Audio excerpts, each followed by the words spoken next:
There is a reason a headline like 70 meals for $25 gets attention so fast.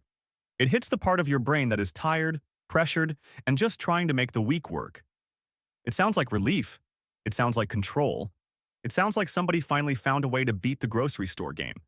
And if you have felt that pressure lately, this is not about blaming you for buying cheap food.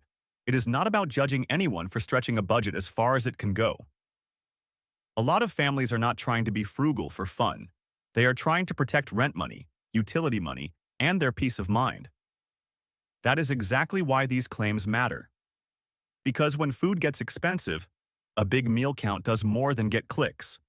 It gives people hope. But hope and math are not the same thing. So in this video, we are going to decode the math behind cheap food stretching. We will look at when the numbers are genuinely smart, when they are quietly inflated, and what the hidden trade-offs are that viral grocery videos rarely say out loud. By the end, you will know how to judge any budget food claim without getting fooled by a flashy total. Start with the simple truth. A small grocery haul can absolutely turn into many meals. That part is real. Rice, pasta, potatoes, oats, beans, eggs, flour, and lentils are inexpensive because they are dense, filling, and flexible. They are the old workhorses of household survival. They stretch because they are designed to stretch. But the headline number depends on what you mean by a meal. That is where the story changes. If you buy a bag of rice, a few cans of beans, some potatoes, and a dozen eggs, you can create a surprising number of plates. Yet the same groceries can also produce very different realities depending on portion size. A 1-cup serving is not the same as a full dinner. A side dish is not the same as a complete meal. A bowl that would satisfy one person for lunch is not the same as feeding a family at dinner. This is why meal count claims can sound bigger than they are. The math often counts servings, not full meals. And servings can be divided in ways that make the total look dramatic. For example, if a big pot of soup gives you 10 small servings, that may be true. But if those servings are snack-sized, then the number is doing a lot of work. If a tray of baked pasta becomes 8 portions, that can be useful. But if it only works because each portion is smaller than what your household normally eats, then the meal count is partly a portion-size trick. That does not make the food bad. It just means the math needs translation. The other thing these videos often do is let ingredients overlap. One pot of rice becomes lunch today, a side tomorrow, and the base for a different dish later in the week. One batch of beans supports multiple meals. Flour becomes bread, thickener, or filler. Eggs can show up in breakfast, dinner, and baking. When ingredients overlap like that, the count rises quickly. And that is actually smart. Overlap is one of the best ways to protect a grocery budget because you are not buying random one-use items that sit in the fridge and die there. You are buying ingredients that can perform more than one job. But again, there is a catch. Overlap only works if you really use the food before it loses freshness or your household gets tired of it. That leads to the next piece of the math. Repetition. A viral grocery claim may show 70 meals, but those meals are often built from a small set of repeated staples. Rice again, beans again, pasta again, potatoes again, eggs again. A little sauce, a little seasoning, maybe a vegetable if the budget allows it. The point is not variety. The point is extraction. Getting the maximum number of plates from the minimum checkout total. That is a valid strategy in an emergency. But it is not the same thing as a normal family food plan. And that difference matters more than people think. Now that we know why the number sounds huge, let's look at what it leaves out. First, nutrition is not the same as calories. A food can fill a stomach without really supporting the body. A budget haul can be strong on energy and weak on protein, fiber, vitamins, or overall balance. That does not mean cheap food is automatically unhealthy. It means that counting meals alone can hide the quality of those meals. A bowl of rice and beans is not the same as a balanced dinner with enough protein, vegetables, and fat to keep someone satisfied. A plate of pasta can be perfectly reasonable, but if it becomes the backbone of every meal for a long stretch, the body may tell you it wants something different. Hunger is not always the only signal. Fatigue, cravings, And low satisfaction can show up too. Second, freshness is part of the real cost. The longer you stretch a small haul, the more likely you are to lose produce, leftovers, and even your own interest in eating the same thing again. A person can only eat so many nearly identical bowls before the food stops feeling like relief and starts feeling like obligation. That is when waste creeps in. Not always because the food is spoiled, sometimes because nobody wants the last portion. That is an important consumer lesson. A cheap meal that is not eaten is not actually cheap.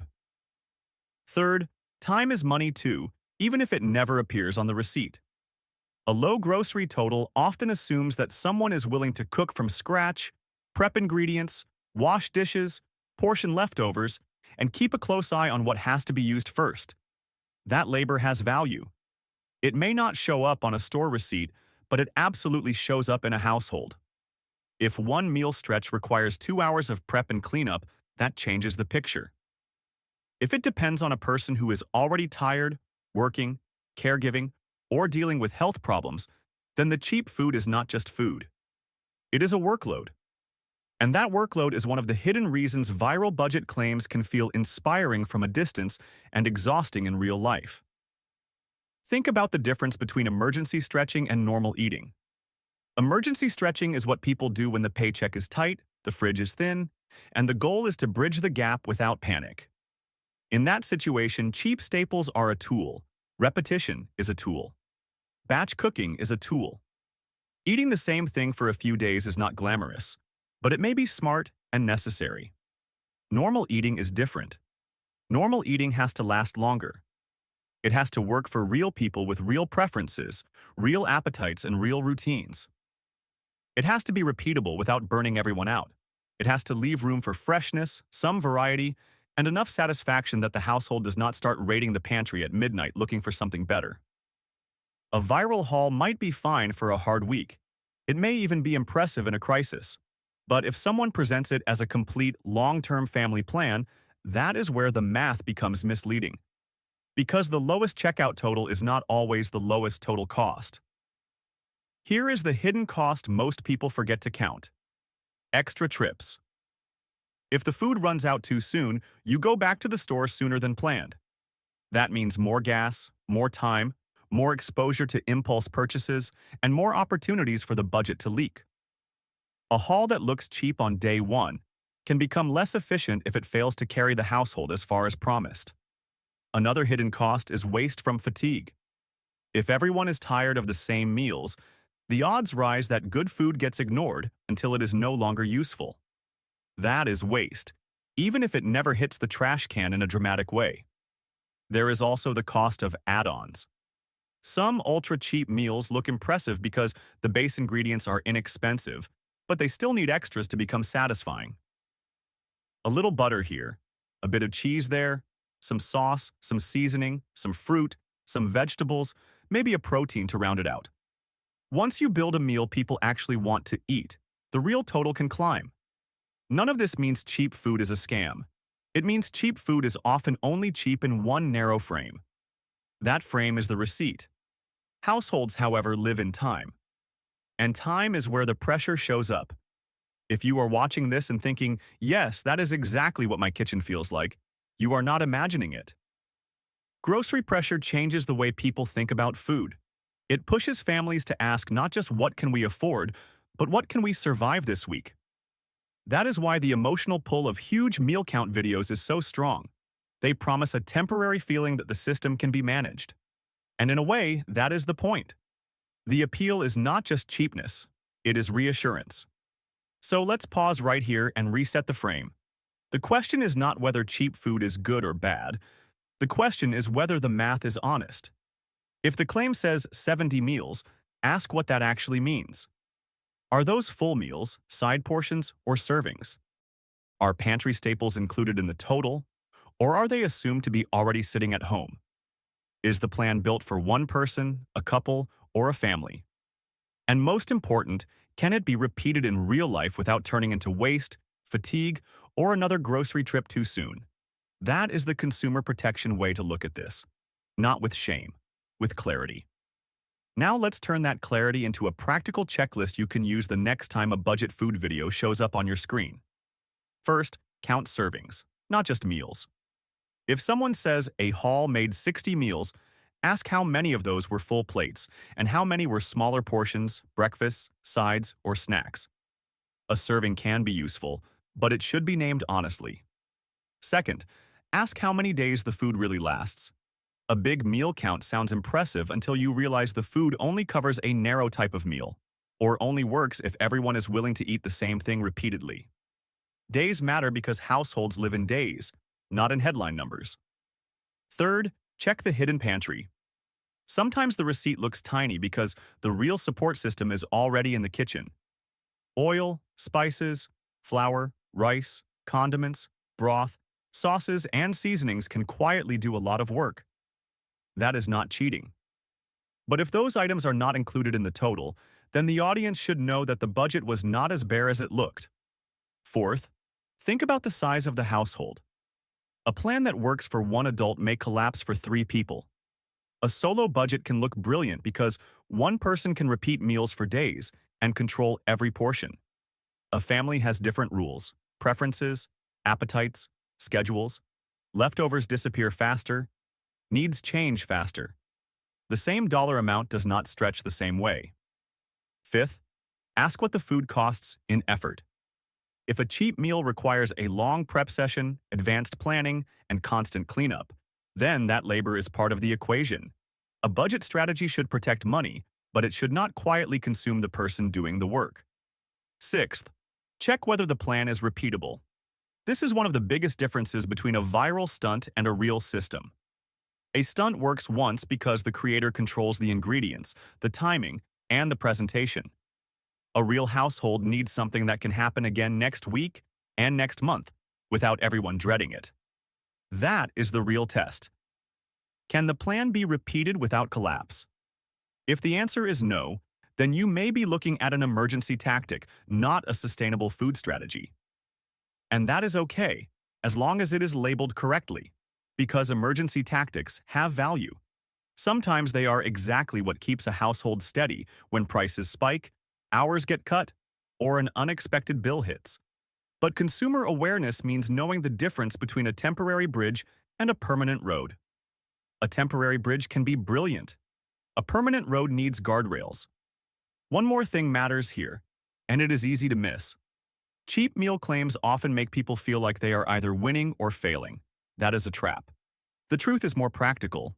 Most households are building a system under pressure. They are deciding what gets bought, what gets saved, what gets repeated, and what gets skipped. The goal is not perfection. The goal is control. Control means you understand where the money is going. Control means you know which foods really stretch. Control means you recognize when a low total is real progress and when it is just a smaller number hiding bigger compromises. That is why the smartest budget shoppers do not just hunt for the lowest price. They watch the whole pattern. They notice which ingredients actually get eaten. They notice what gets wasted. They notice which meals calm the household down and which meals create more work. They notice whether cheap food is helping them or just keeping them busy. And once you start seeing food that way, the flashy headline loses some of its power.